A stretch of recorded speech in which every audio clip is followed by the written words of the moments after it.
And I'm your host, Frits Bussemaker, and today I'm delighted and privileged to have a conversation with FrancesWest. Hey, Frances, welcome to the program. Thank you.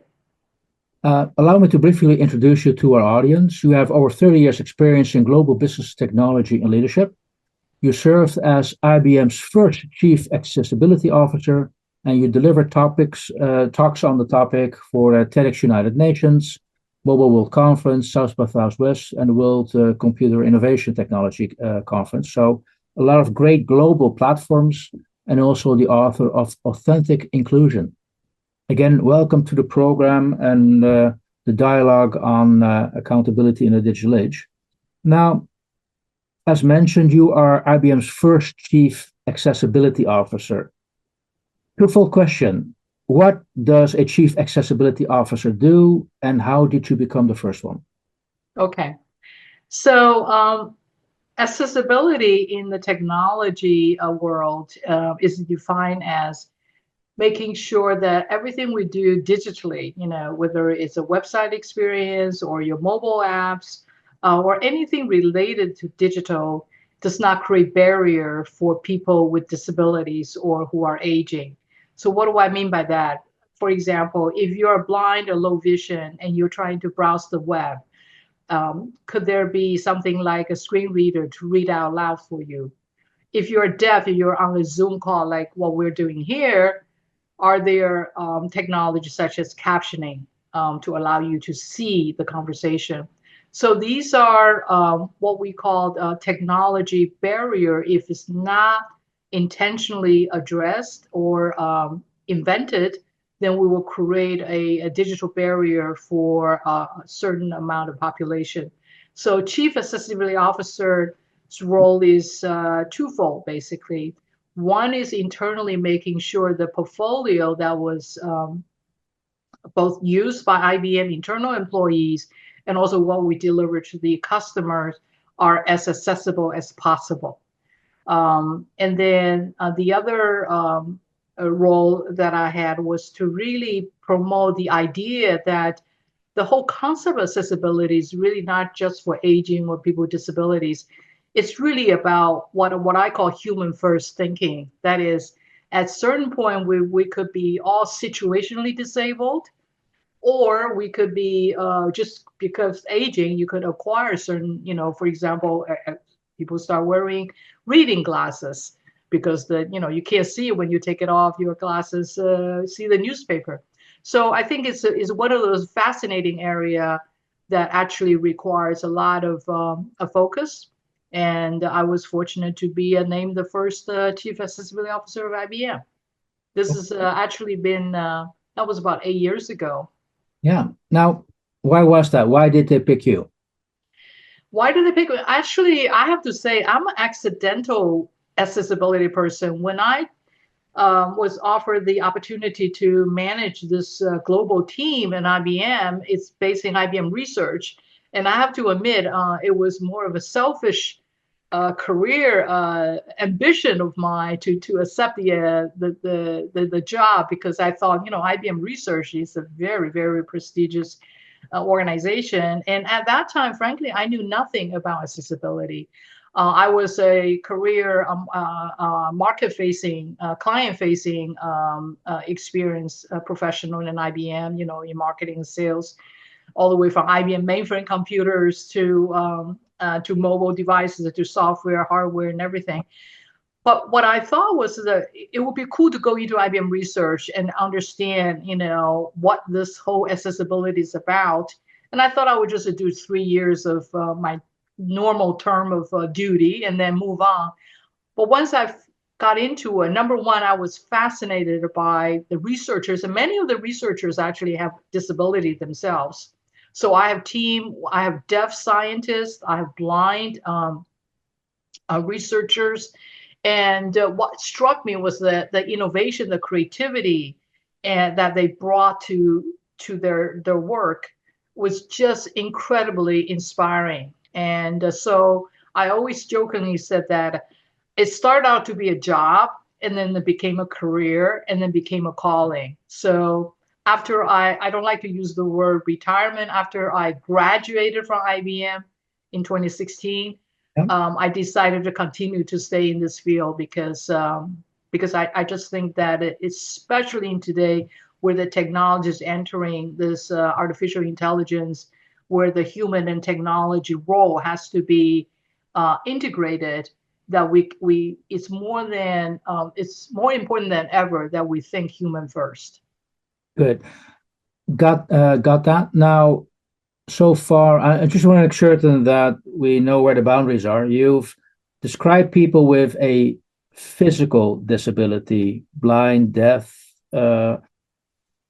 Does a mental disability also, is that also included? And Absolutely. Cognitive disabilities that, all the way from, for example, autism to, and especially with the COVID outbreak, that the mental health, it's all part of this, I guess you can call it the collection of disabilities that I think in technology has, can afford some of the, practices and also help.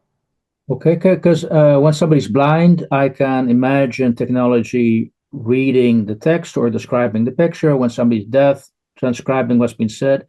Those are examples I can make for myself. But can you give us some examples how technology can help with mental disabilities? Yeah, there was actually this has been a while back, but we there was actually studies that you can detect the speech pattern of individual before the onset of another, for example, schizophrenia outbreak. So there are many way of studying the brain. The brain science is definitely one of the emerging areas, either physically using sensor to detect the brain waves and or just observing the pattern changes.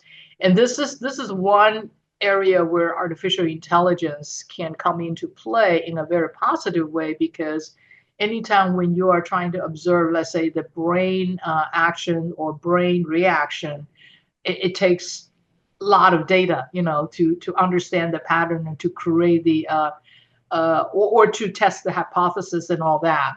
So these are brand new, actually a very exciting field.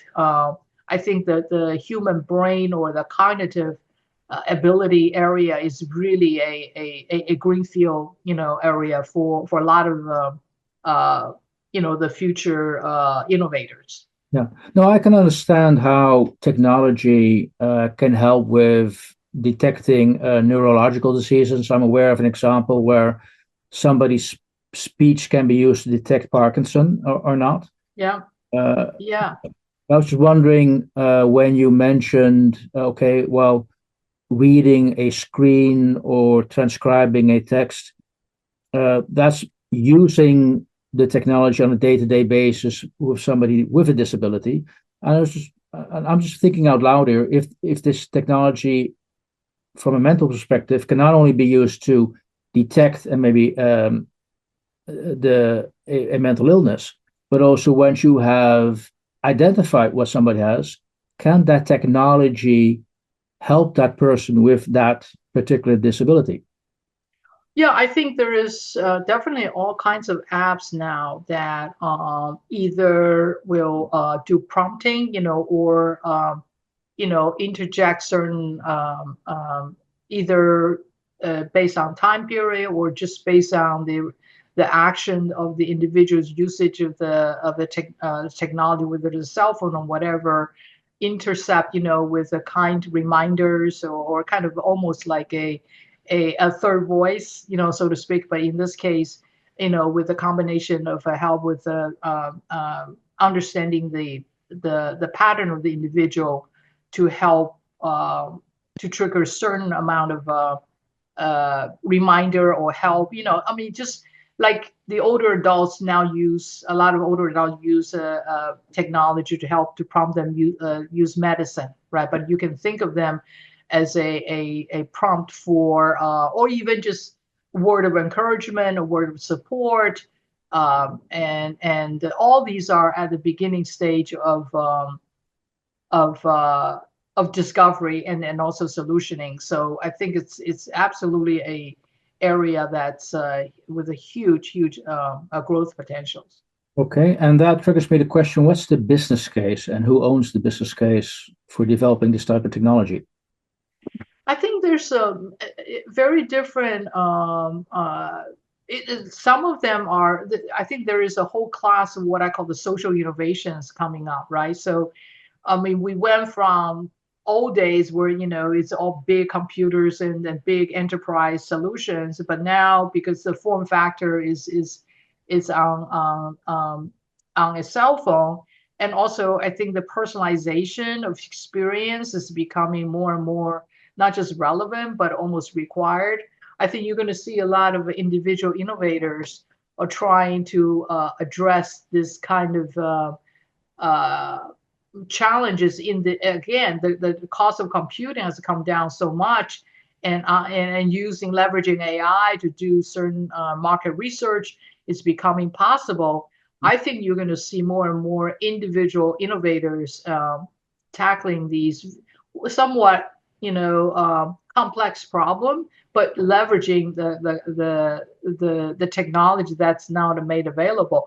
And also large companies, pharma companies, life sciences companies, these are all very fast emerging field that many people are seeing, and the possibility of a different combination of not just physical drugs, but also using software to understand the rhythm of a human, and then plus the collection of the biometrics, right? A combination of all these things can create a very interesting, both diagnostic and also treatment modalities. Okay, so big potential, and this is allowing more access to the world in general. Now, as mentioned, you're also the author of Authentic Inclusion. I'm assuming you started to write that book once the job became a calling. Yes, I started writing the book. I graduated or retired from IBM 2016, and around 2015, remember that was the first kind of a Google walkout, a Women in Tech. It was a movement was forming, and overnight there was a lot of consulting companies start doing inclusion consulting, especially in the tech industry, which is a good thing. But at the same time, I felt like it's almost becoming very programmatic, almost pro forma. Everybody was going through inclusion trainings and check the box, so to speak. In many cases, it's the employee that were asked to participate in these training. And I kept thinking, for any business to be inclusive, actually that ethos has to come from the top. It's the top of the business, not the bottom of the business people, right? And also there is that authenticity factor that really needs to be tested, because you can have all the program, you can spend money to hire consultants, you can have checklists, you can have frameworks, but are you being authentic? I think that's why I put out this book and really emphasize the title Authentic Inclusion.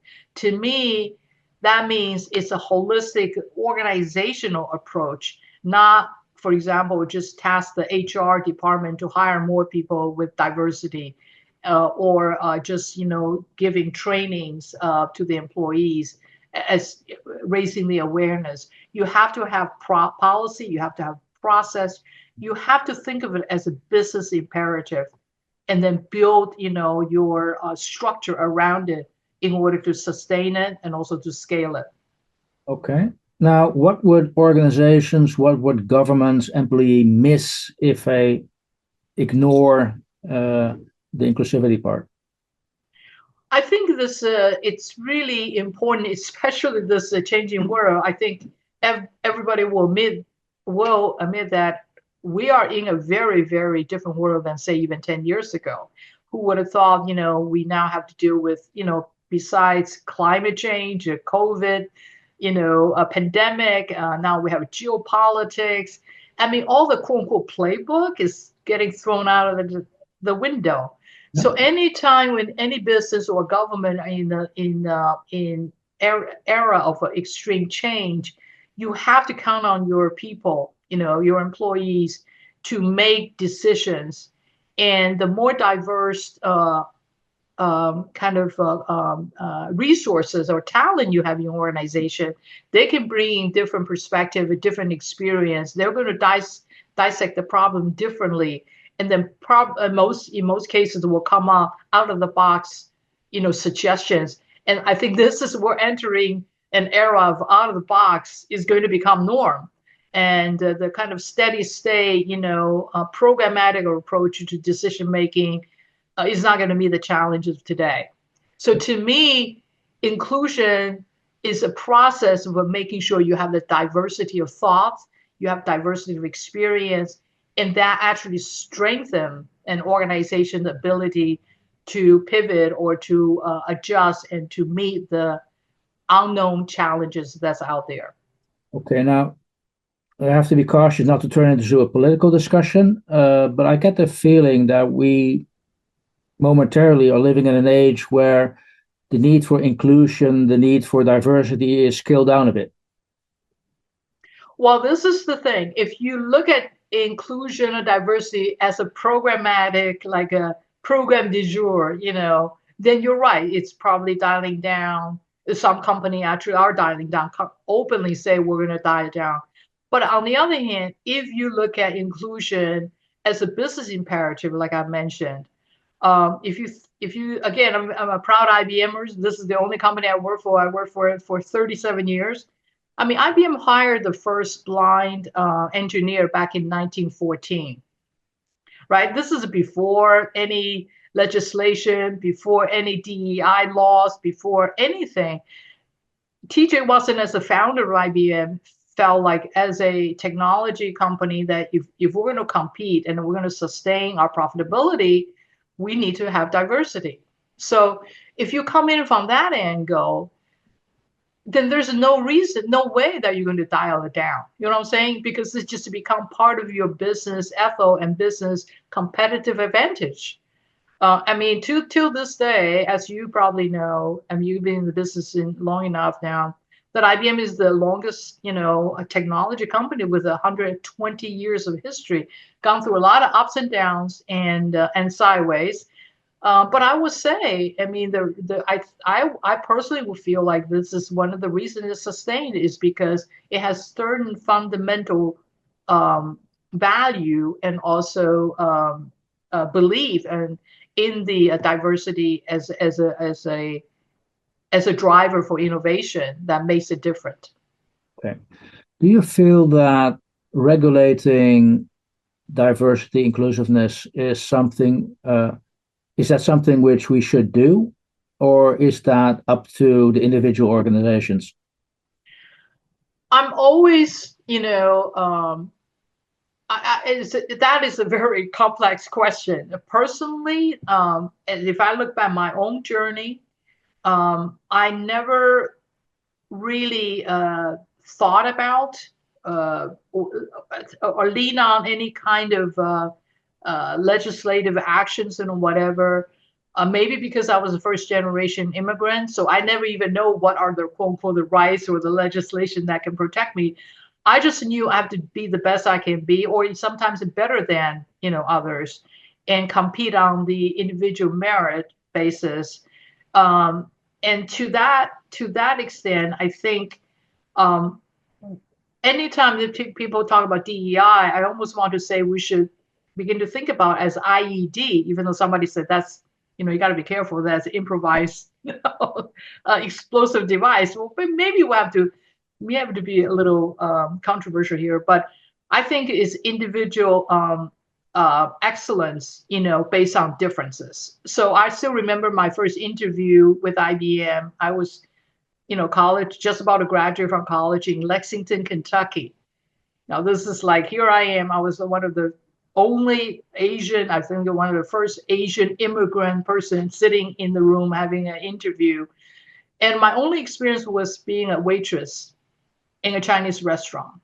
But I was talking to the recruiter, which is the branch manager, Frank Friedersdorf. just listen to that name. You can tell that he's this big, tall German descent um, a branch manager, and I just made my case based on my waitressing experience to tell him that I think I'm going to make a very good customer, representative, and and then I knew that I wanted to work for an international company because I knew my background. Yeah, I was born in Taiwan, brought up in Hong Kong, so went through different education system. So I felt like I need a global company to understand or appreciate my differences and my diversity. And I have to say that Frank Friedersdorf had a foresight. He hired me, gave me the job, and the rest is history. Great. So, so I think that's my personal experience is that one strive for the best, excellent work that they can do, but then the institution needs to meet the individual where they are and really see beyond the current, but see the potential to be. Okay, but am I correct that I'm hearing you saying between the lines, you're talking about the need for personal accountability? Yes, absolutely. I think it's a personal accountability, and frankly, I would even say it's a personal leadership, individual leadership. When I say leadership, I mean we especially in the world of AI, we have to think that we will be managing like robots and AI agents and all that. And when you think as a leader, you actually think differently. That means you are actually accountable to the thing that you're managing. It could be person in the traditional sense, but it could be an agent. It could be an AI agent. So think, how do you think differently, and then having that leadership kind of attribute being nurtured, I think is a very important part of growth and a part of actually entering this new world of ours. Okay. Maybe this is a little bit of a chicken and egg, sorry, comparison. Wrong expression. Okay, move on. But it made me think. I mean, I live and work in the Netherlands, and if I look at the Dutch central government, when they post a video online, they're obliged to post it subtitled. Otherwise, you can't because it needs to be inclusive. So there you have very much a government legislation holding governments accountable. Hey, it needs to be inclusive. That's something we accept and find the norm. But that's not, unfortunately, not, or that's not the norm around the world. You're just describing a different mindset how to deal with inclusiveness. I do think that I do think at the foundational level, individual level, that self awareness, and then also bringing the best of your ability to work, and then having the organization meet you where you are is important. But in order to scale that experience, and that's when the government policy actually comes in. And I actually became very uh, what's the word? I really believe that if it's the right policy and right practice, then the government does have a responsibility to put that into, I guess, a law or legislation, and to make it to benefit the entire, because that's what government is paid to do, right? Yeah. To benefit the entire citizenship. So the captioning, for example, and you don't even have to be deaf, right? I mean, as you know, if you're on a treadmill, you want to listen to CNN, reading the commentators' comment is effective. So that there is that universal benefit from some of these technology that was designed for people to, because you know why? Because those are human needs. Yes. Human, we're busy when our eyes are busy, then or our ears are busy, then we would still want to be able to do something else. So I think policy, actually, even in the early days when I was heading up the accessibility center, I started doing some, I guess you can call it lobbying work to because again, we're talking about technology. It, to me, the government needs input from technologists as to set the reasonable accommodation. And the captioning was a great example. We actually got involved in the U.S. government's a standard setting and also a policy setting of the CVAA. It's called the Computer Video, Accessibility Act. So we gave them the right recommendations so that when the legislation came out, it's not excessive burden on the business to do and also concurrently, we actually innovated technology. So IBM was actually one of the first. We spent billions of dollars on research of text, speech to text technology. So now, of course, everybody take it for granted, but somebody has to invent that technology, speech to text and text to speech, in the early years. Now, thank you for that. Now, as mentioned, you mentioned, okay, the technology firms need to be at the table to think about legislation. Who are other stakeholders in this particular case you feel should be at the table? Or definitely the people who will be benefiting or who will be left behind if we don't think about them. This is the one area. There is a phrase called "nothing about us without us." I think this is. I also learned when I was doing the traditional sales of IBM computers and all that. You basically just sell to the CIOs or the CTOs. I mean, you're talking technology wording because you're focusing on the processing speed and the efficiency of the compute power or its consumption of energy and all that. But nowadays, everything we do from the technology standpoint affects the user experience. So having the user at the table, so having a person with disability at the table, it's very important because we could be thinking, that we want to invent the best thing for them, but do they really want that? The prioritization of their experience is very important.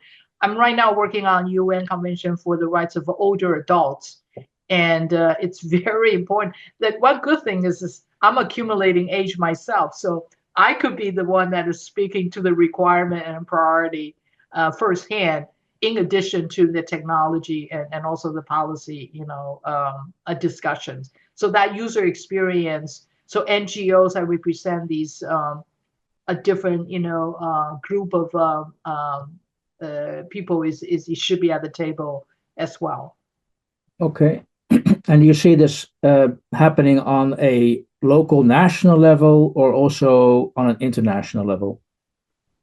I see the historically or traditionally, I see the what I call the human first initiative tend to be promoted or cared for by not NGOs or nonprofit organizations, and very separate from the technology companies. And I think that frankly is a challenge, and it could be a problem, especially with AI coming down. So one of the things that I'm doing through myself and my boutique company, and also with the UN, this UN is to bring them closer, because leave it unattended, I think we will be operating in silos, especially at the local and local regional level. That's why I think UN as an organization potentially, or any kind of a technology a trade association, including like WITSA that you're associated with, or CES, Consumer Electronics, they can raise the awareness of how we need to bridge the gap between the agencies of nonprofit along with technology organization, so that we have that intersection and integration of of priorities and also focus. Hey, Francis, fascinating discussion. Unfortunately, I'm conscious of the time. It's moving very fast. One, maybe two very last questions. First of all, are you optimistic? I'm always optimistic. Like I said, I think this is, especially with the age of AI, if you talk about AI, I have a phrase in my book: as technology gets more human, artificial intelligence is getting more human, human needs to get human. So I think this is an era of awakening of a human, value and a human moral and human trust, that we have to merit with the technology. And so this is good time to come. Good. Okay, final question. What's the low-hanging fruit? What can we do starting tomorrow? I think it's getting familiar with these new technology like AI. I have a personal AI that capture everything I say. So this podcast is once we get the transcript, we're going to feed into my AI, and then I think we each should be very conscious that we can create a data set. Everybody talk about data set, right? AI is made of trying to dissect or understand the different large language model coming from data sets everywhere. We each can influence the future of AI thinking by learning how to leverage technology like AI for our own benefit and also for the society's benefit. Great. Hey, Francis, thank you so much for sharing your thoughts on accessibility, the need for inclusion, authentic inclusion. Let's end with that. And again, thank you for sharing your thoughts with us. Thank you so much. Thank you very much for the opportunity. Great. Thank you for listening to the Brand Called You videocast and podcast, a platform that brings you knowledge, experience, and wisdom of hundreds of successful individuals from around the world. Do visit our website www.tbcy.in to watch and listen to the stories of many more individuals. You can also follow us on YouTube, Facebook, Instagram, and Twitter. Just search for the Brand Called You.